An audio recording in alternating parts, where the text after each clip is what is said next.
क्या नाम है आपका? मंगरू नाम है। अच्छा, क्या खा रहे हैं आप? हैं? क्या खा रहे हैं आप?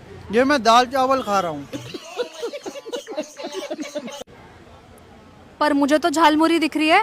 अच्छा तुम्हें दिखता है, मेरे को लगा अंधी हो। करवाऊं आपसे बदतमीजी? तुम क्यों करवाओगी, मुझे ऑलरेडी आ रही है। उल्टा जवाब क्यों देते हैं आप? क्योंकि मैं पैदा ही उल्टा हुआ हूँ।